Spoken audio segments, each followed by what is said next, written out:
The founder of the philosophy program is not a remote academic. Mathew Limpan saw his own children struggle to learn in a conventional classroom. Philosophy for Children was born out of his belief that education's first duty is to teach children to think critically. Critical thinking is important if we're to have a reflective citizenry in a democracy. I don't think you want a sodden mass of citizens who just, take whatever they're told and accept whatever they're told without reflection. I think you want them to judge what they're told in a critical way, not be uncritical.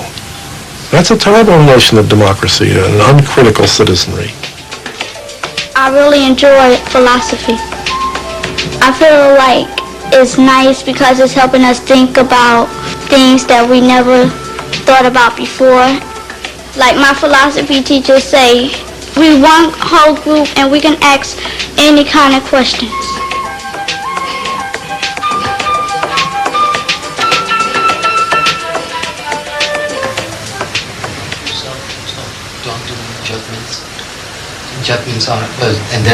The Philosophy for Children program is generated from this small house on the campus of Montclair College, New Jersey. Judgments can be done. I think that's the key. James? Mathew Limpan holds seminars here every week. It's been a long struggle, but he's finally seen education authorities at state and federal level recognize the program's worth. And what you can do. But the important discovery that I'm talking about is... It's now taught in 5,000 American schools, not as an extra, but as an integral part of the curriculum. Accomplishments are. And I think when we start talking to kids about respect for persons and what it means to be a person, that can be the basis for the kind of absolute self-esteem that I'm talking about, which is something that's not conditional, it's not dependent upon achievement. Yeah, I think the child who for the first time speaks up in class in a community of inquiry goes home and thinks on the way, besides all that adulation from the other children, gee, what I said, what I said, that's so important. I never was able to say it, and I never thought of it, and here it is. It seems so creative, it seems so original, it seems so much of a watershed in that child's life. What we consider philosophy is an inquiry. It's an exploration of ideas, and it's a quest that follows a certain line of investigation, as a detective might follow a line of investigation. There's a spoor, there's a trace, there's something that you're looking for, and it doesn't mean you go straight. I mean, children in a classroom or philosophers will tack back and forth like a boat trying to go into the wind. They will go this direction, they will go that direction, but on the whole, they go forward. And that's the difference between philosophical dialogue and a mere conversation. There's a forward movement. When you're thinking in philosophy, what's that like, Kevin? Or Stevie, you can go first. It's fun. Okay, what happens? Why is it fun? That's because you learn more things and you're not so bored. You're not so bored? Why are you not bored? Because there's something to do. And you have a lot of things to do and you can talk a lot. You can talk a lot. There's something to do. Talk, learn, and think. And That's think. true. Stevie, did you want to say something? Yeah. In philosophy, you learn other things because other people, then you learn from other people that know things that you don't know, but other people learn from you too. I can answer Lauren's question because she always thinks a lot. That's why she doesn't talk a lot. Okay. Lauren? You know it, she's thinking again. She's always thinking. When they find themselves talking and being listened to by their peers, that's a very intoxicating experience, you see, and their self-esteem rises. And that's one of the things you want to happen in a classroom because there's a correlation between ability to learn and self-esteem. And many of the worst learners are people who have very low self-esteem, don't think that they could learn, don't think that they can think for themselves or just think. I think that you are watching a major change in the nature of education.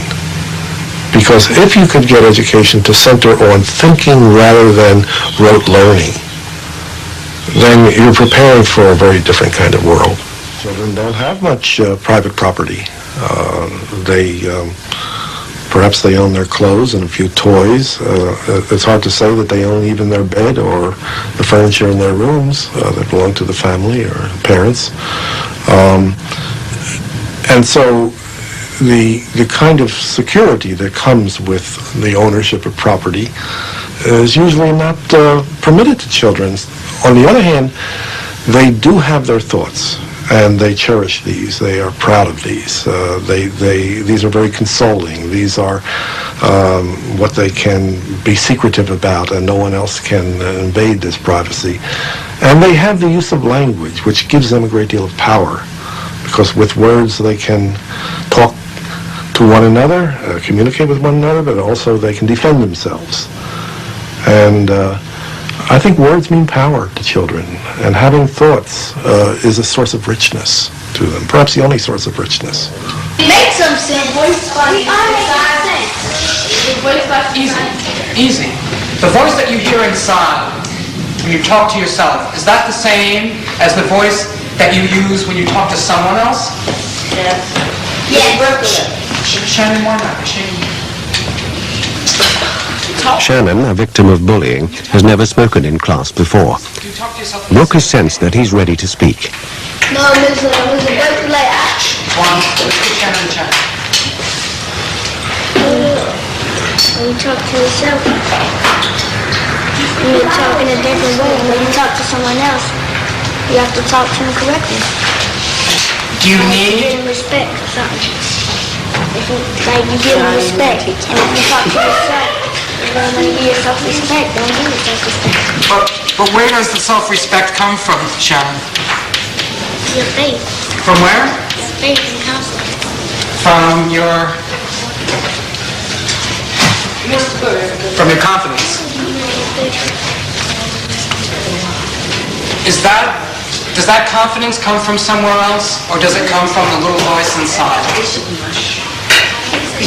That the community of inquiry in the classroom can function the way a safety net does for acrobats. It's there in case you fall. It's there to catch you and to keep you from serious damage. And I think that it does this in the sense that you know that there are others in the same boat and that they feel for you. And so you don't go immediately to the desperate remedy of violence and drugs.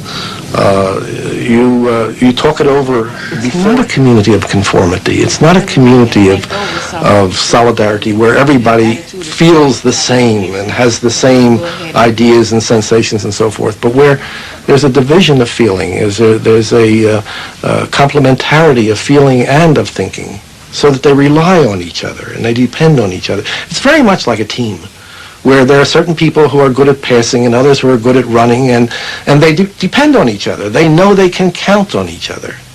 And that's the kind of community we need to create. We've talked about trust and honesty and depend, but is there another word is there a synonym for that, for what we're talking about? One word. Yeah, thanks. Yeah, exactly. Loyalty. Yeah, wonderful. All right. What's about loyalty? Is loyalty important in sticking together? Yes. Why? With loyalty, you can have trust, and loyalty involves all the criteria of a friendship. Yeah, Kareem. Wonderful. All right. Okay, and what's with the criteria of friendship? Honesty. Okay. But in the room together here, is there loyalty? Yes. Yeah. Is there loyalty? Most of the time it's loyalty in here, but on one of the off days that we come in here, people don't listen to each other. So that's not showing loyalty to the other people in the class. The 15-year-olds who were all going to leave school have changed their minds. Every member of this class will now be going on to high school. See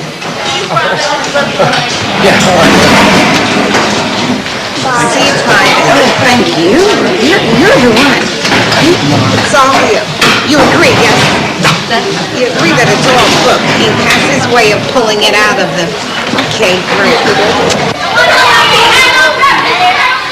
Those who are in greatest need and direst need often are given hand-me-downs, they're given routine treatments, they're drilled, they are given basic skill until it comes out of their ears.